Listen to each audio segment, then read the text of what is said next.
In 1997, a 23-year-old French orphan with brown eyes and a thick accent convinced a Texas family that he was their missing 16-year-old son who had blue eyes, blonde hair, and had been gone for 3 years. They took him home. Not for a day, not until someone noticed.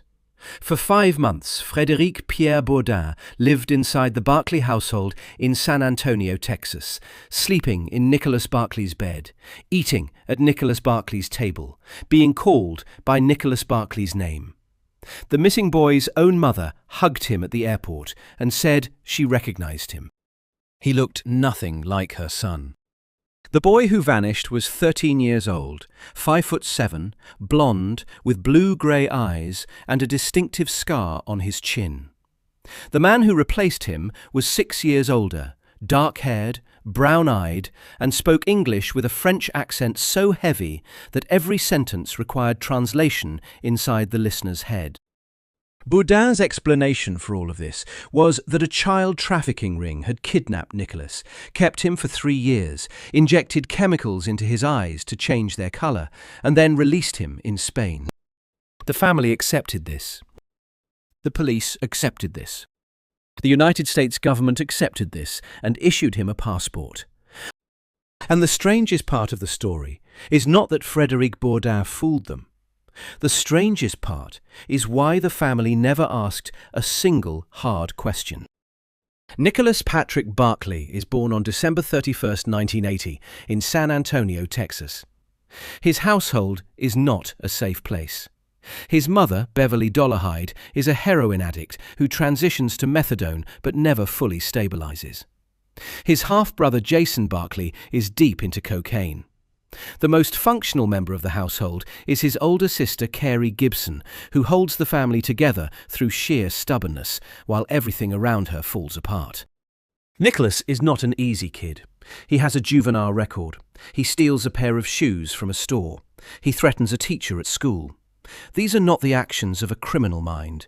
They are the actions of a 13-year-old who has never had a stable authority figure demonstrate what boundaries look like, and who pushes against every wall because no one has ever given him a reason to stop.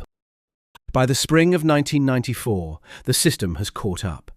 He is staring down a sentencing hearing scheduled for June 14th, where the presiding judge is widely expected to order him into a group home.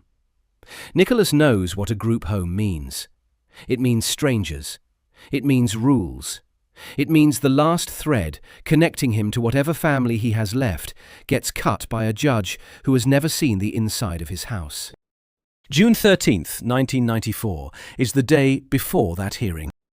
It is also Frédéric Bourdin's 20th birthday, though no one in San Antonio knows that yet.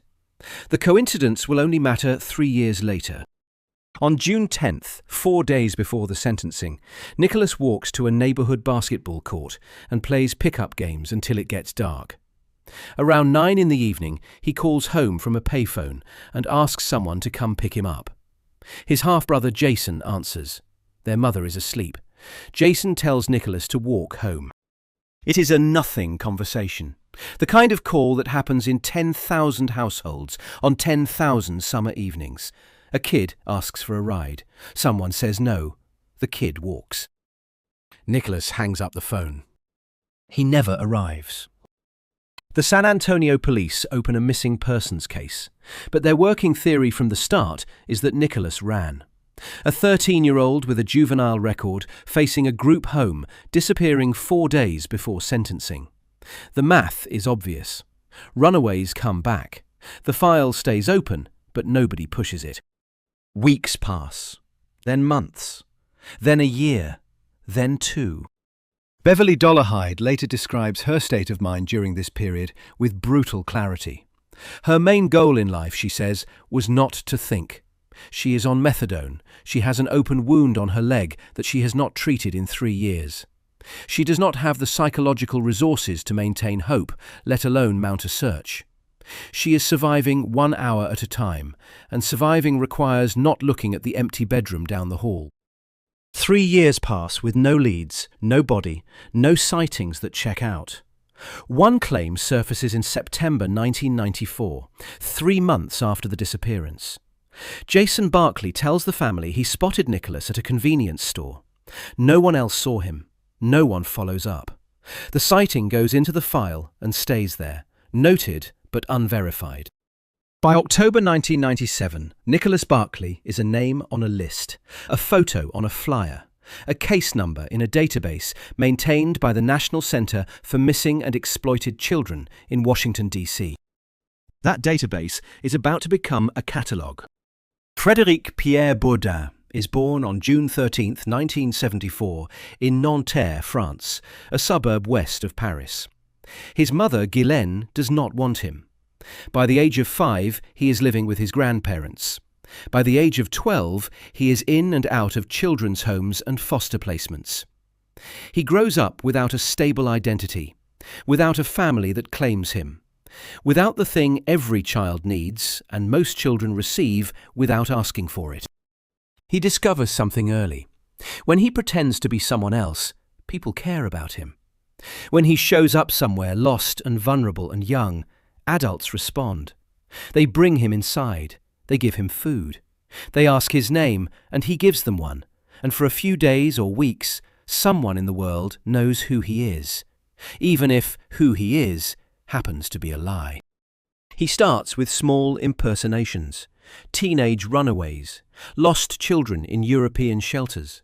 He learns the language of abandonment, the specific phrases and behaviours that trigger protective instincts in social workers, police officers, shelter volunteers.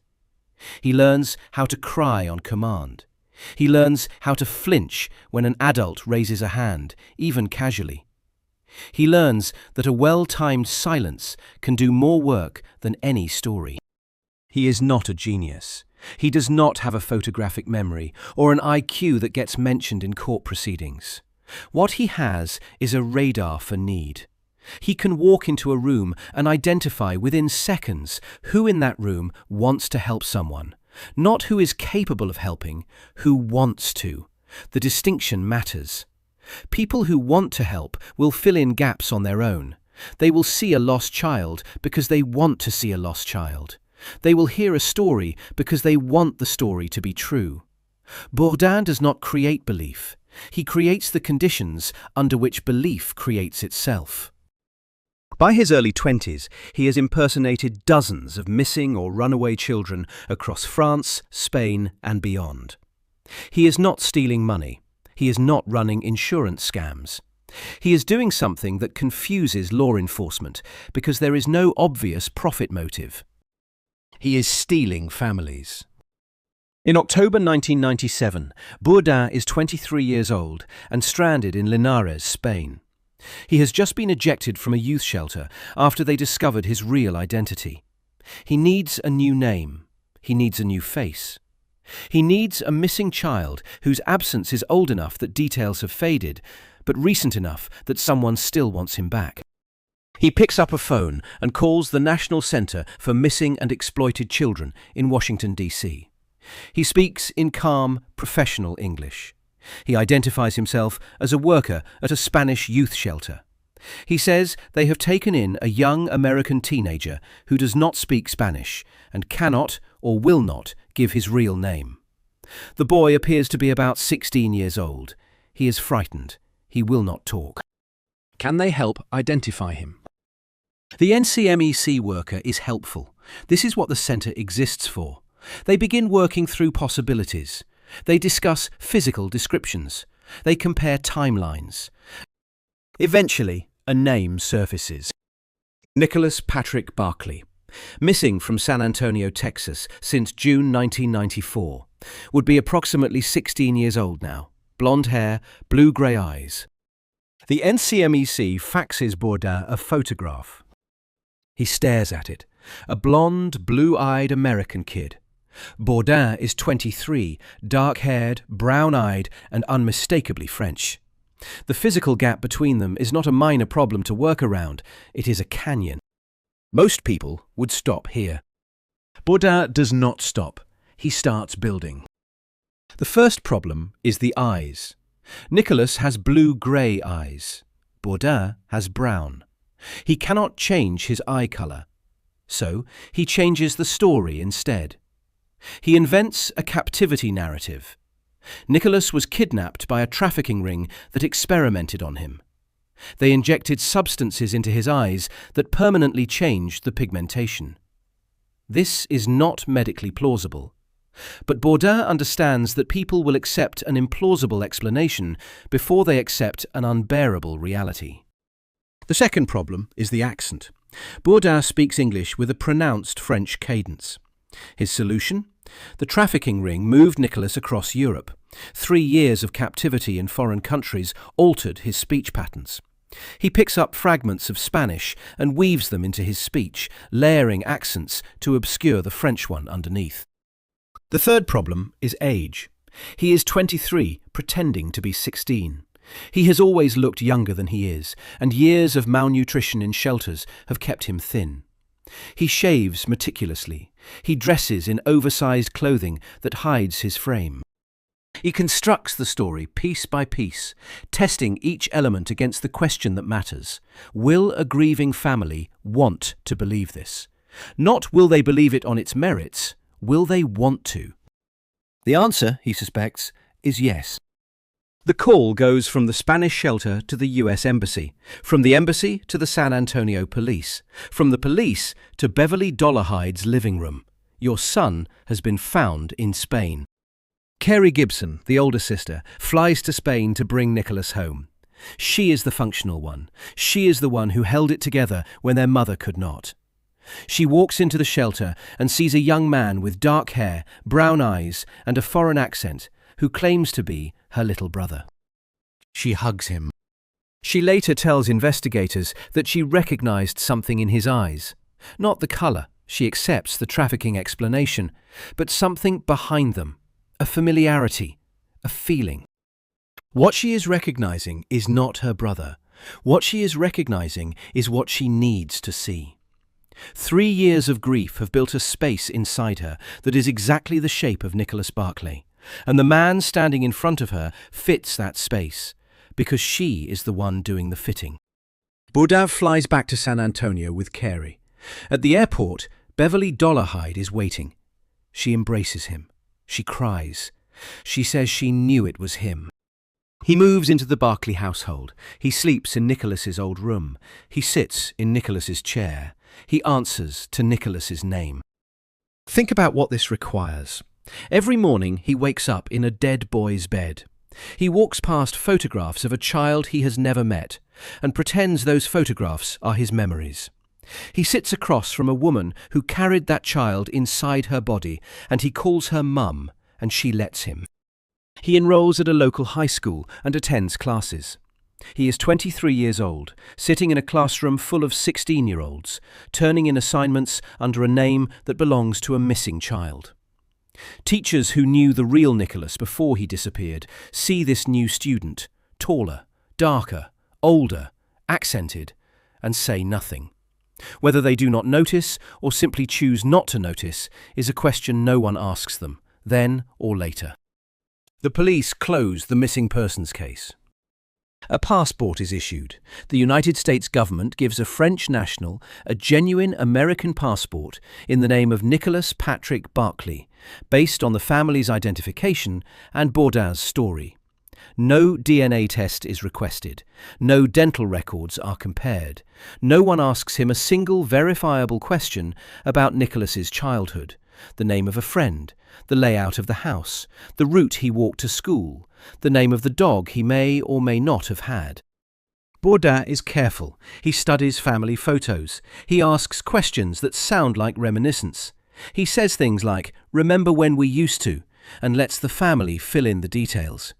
He builds his performance from their memories, reflecting their own stories back at them with just enough distortion to seem like a child's imperfect recall. He is not playing a character. He is playing a mirror. And for 5 months, nobody looks too hard at what the mirror is showing them.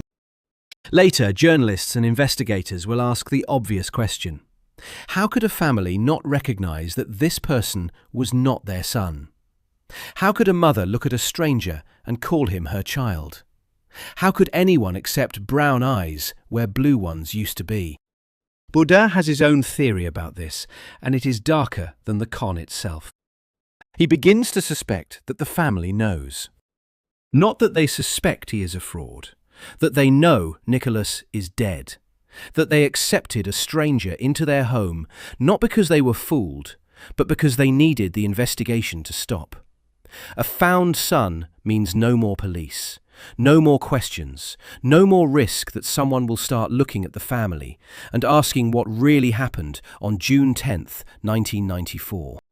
Jason's September 1994 sighting, the convenience store where he alone saw Nicholas 3 months after the disappearance, looks different in this light.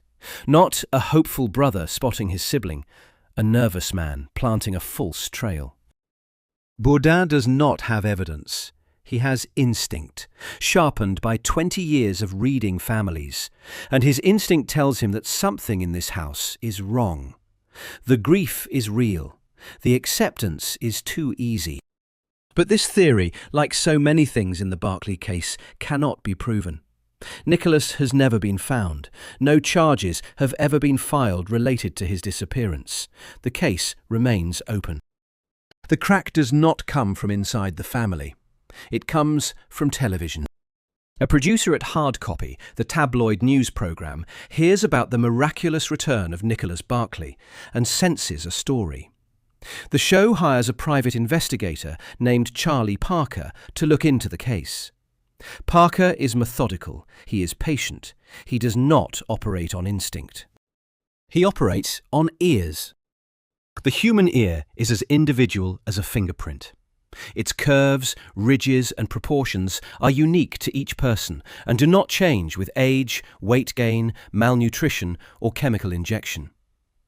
Parker obtains childhood photographs of the real Nicholas Barclay and begins comparing them to the young man living in the Barclay house. The ears do not match.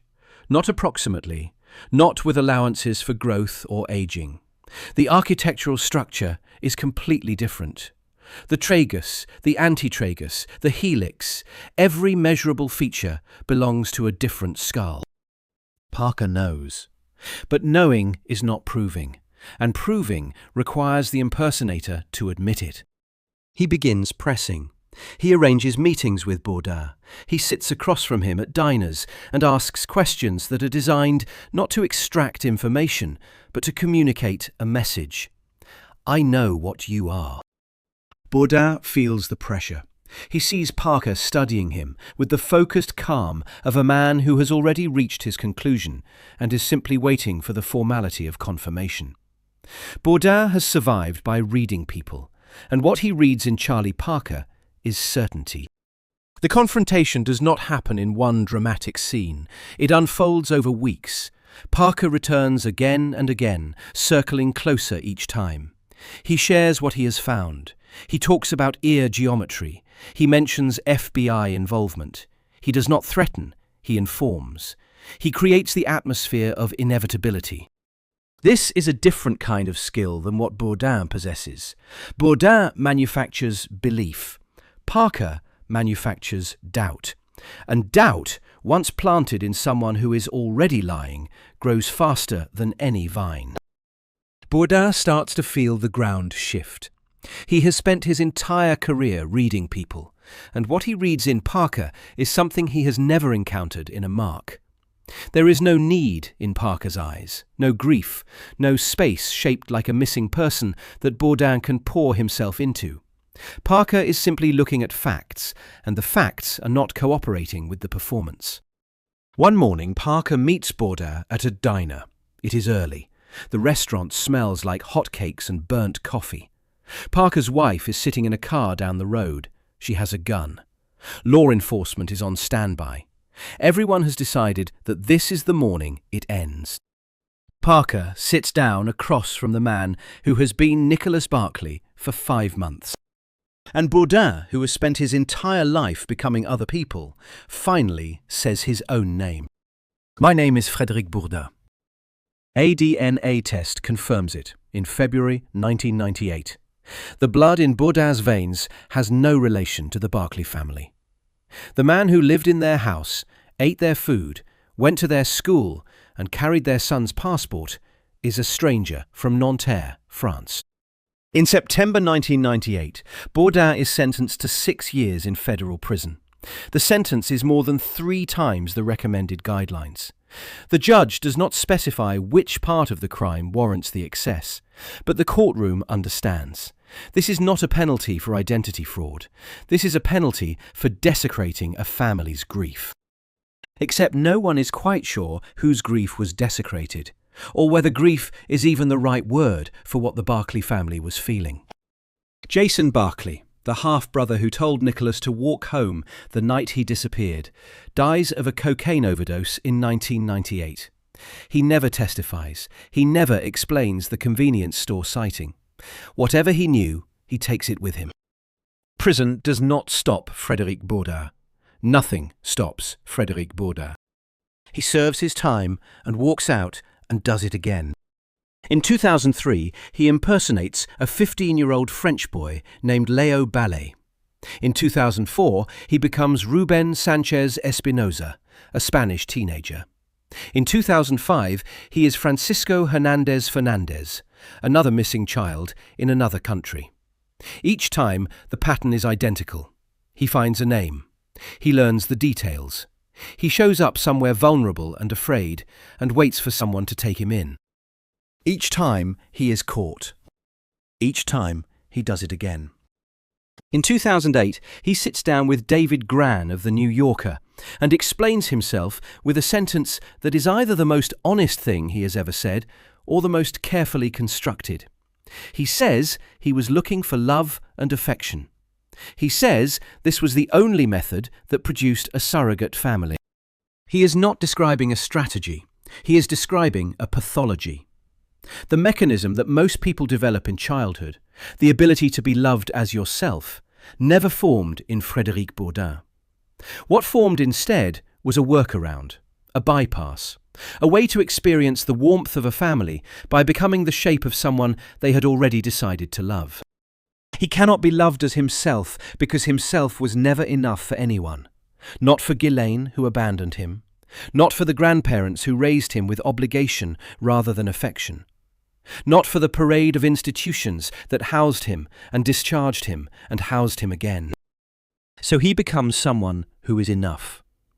A missing son, a lost child, the answer to someone else's worst prayer. On August 8, 2007, Frédéric Bourdin marries a woman named Isabelle. They have 5 children together. For the first time in his life, he has a family that knows his real name. He does not have to perform. He does not have to study old photographs or practice accents in front of mirrors or invent trafficking rings to explain why his eyes are the wrong colour. He is himself. And for 10 years, that appears to be enough. They separate in 2017. The reasons are private. The fact is public.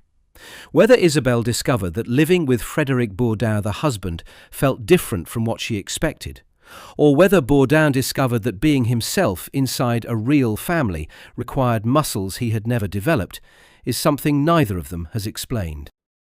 Nicholas Barclay's case remains open. No body has been found. No suspect has been named. Beverly Dollarhide has never been charged with anything. Jason Barclay is dead. Carey Gibson has never publicly addressed Bourdin's theory about the family's motives.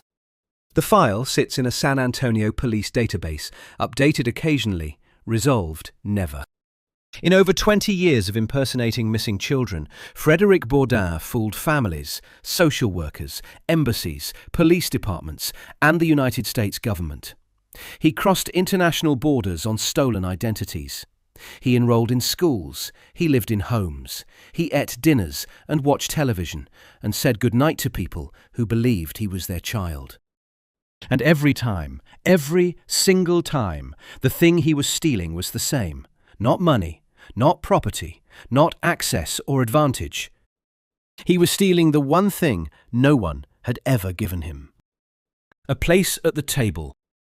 And the Barclay family, whose son vanished on a warm Texas evening in June 1994 and never came home, gave that place to a stranger with brown eyes and a French accent, and never once asked him to prove he deserved it. Whether that was love or something else entirely is a question that only the people inside